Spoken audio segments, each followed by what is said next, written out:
Righto guys, welcome back to this second part of this Fatbob build. So if you haven't seen the first one, head over and check that out. We did the bottom end, so we did dark horse crank in this one, getting everything set up. So we pulled the engine out, separated the cases, put the dark horse crank in, and today we are on to the top end. So we're going to be talking about ring end gaps, installing the top end, the CNC ported heads that we've got, and a few other bits. We've also got the Dynajet quick shifter you can see there on the bench just over here. So we're going to be fitting that. So let's dive into the ring end gaps and we'll talk about that. Righto guys, so with our ring end gaps, these particular pistons are our 128 cubic inch 12:1 CP pistons for Alpha Performance engines, as you can see.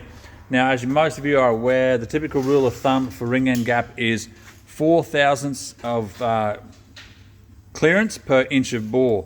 So if we do the maths on this is 4 1/4 bore, so that would take us up to 17 thousandths at a minimum clearance. We probably want to go a little bit more than that. We probably want to go to about 5 thou per inch of bore on this one because, well, for a few reasons. It is an air-cooled motor, so it will tend to run a little bit hotter, and plus we are at 12:1 compression. So we're going to take these guys out to 5. The top ring is going to go out to 5 thousandths per inch of bore. The second ring here is going to go, whatever this ends up being, we're going to go 5 thousandths bigger on the second. The reason for that is we want any combustion gases that come past the first ring, so up in this ring land here, any combustion that comes past the first ring, we want it to zip right past the second ring there. We don't want this guy to build up pressure in between the rings. So if you can imagine the top ring here, if we get pressure in between the two, the rings will start to get unstable and they won't seal very well. So any combustion comes past the first one, we want to zip right past the second. With our oil control rings, guys, we just want to make sure we've got more than probably 15 thousandths of clearance there. There's not much we can do to them. They're such a small ring, we don't really want to go filing those at all. If you haven't seen any of the other stuff that I've done, we've just got our ring filer here. So see if I can do this one-handed. The ring sits in this top plate here. It's a bit hard one-handed, guys. Right, so we get our ring set up here, and you can just see there we've got our grinding wheel on the side, and we've got our dial indicator here, so we can come over, see where we're at as far as clearance, and then take off the desired amount here. So that's a pretty quick and accurate way. There are different variations of this tool. Total Seal have a really nice one. This is just a little bit more of a cheaper version, but it does the same job. You don't need one of them. You can do it with you can do it with some soft jaws in a vise and a file, or you can, there's some manual ones of these with a hand, or you can crank over as well. So there's many ways you can do it. So we're going to get all these gaps done and install the pistons onto the bike, and then we'll get the rest of the top end on, and then we'll have a look at the quick shifter and install that one.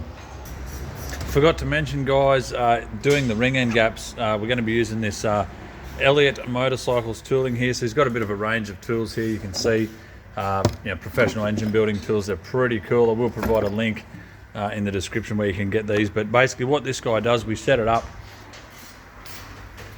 So basically what this guy does, we set it up in the bore here. So we loosen our top screw. We can open it up to our bore size. Right, so we lock that into place, and that'll give us the same depth we set the ring at every time. So each time we go to check our ring gap, we're going to install the ring like this. Again, it's a bit hard one-handed, but you'll get the idea. So we put our ring in, put our tool on top, and then set the ring down in the bore, and then that's going to set at the same distance and make sure it's square each and every time. So every time we're checking the gap, we're getting an accurate measurement.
Alrighty, so the top end is all back on now, as you can see, getting ready to do the push rods.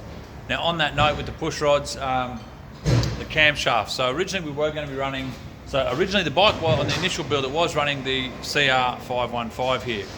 Now I was going to put in this CR589, this test cam. Now this thing is basically the big brother of the 515, so exactly the same timing events, just more lift.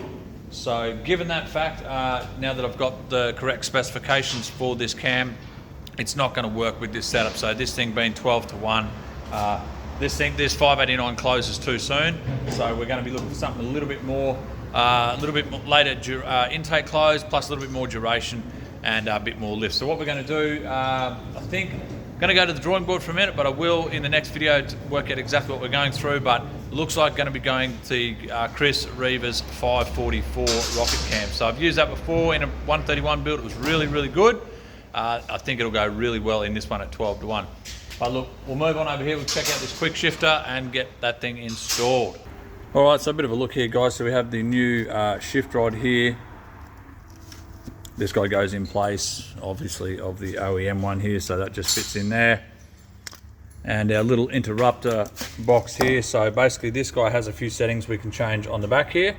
So we can adjust just how sensitive or how much pressure we can put on this when this guy shifts. Obviously the pressure acting on that shaft will be detected through here and get sent into the computer box, and basically it just piggybacks into our injector wires here. So this, the purple, I think it's the blue and white is the front and the purple and brown is the rear. Just basically piggybacks in, and when the appropriate, or the desired pressure is reached here on the shift lever, it cuts the voltage to the fuel injector, which just allows the engine just to unload just enough to grab the next gear, and away we go. So there's also there's a ground strap there. We've just got to ground this guy to the bike, and this orange wire here is just a lockout switch. So we can apply that to the brake switch if we want. So that means if you've got your finger on the brake, it will lock this module out and it won't cut the fuel injection if you're trying to find neutral or something like that in a stationary environment. But anyway, let's get this fitted up and we'll have some feedback on this once we've got it installed.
Rightio, so we've got this all wired up and ready to go. So I'm just going to finalise the position for this later, but it's just sort of ran up through here. I've looped around through under these little plates here just to keep the wiring out of the way, and we'll secure this down shortly once we get it all together. But the wiring then runs up under here and just piggybacks into the fuel injectors on the front, so it's pretty straightforward. Nice and easy. We'll tidy all this up, make sure it's zip tied up out of the way. There's a little connector that's actually going to get in there and show you. Probably not. Anyway, rightio, so I've got a few more accessories left to fit on this thing. We're doing some black levers, mini underperch indicators, a few other bits and pieces. I've just put the security siren on there. So I'm going to go ahead and get all the rest of that stuff done on this one. And the next video, we're going to get this thing, that new cam in there, and tune this thing up. So we'll see you in that one.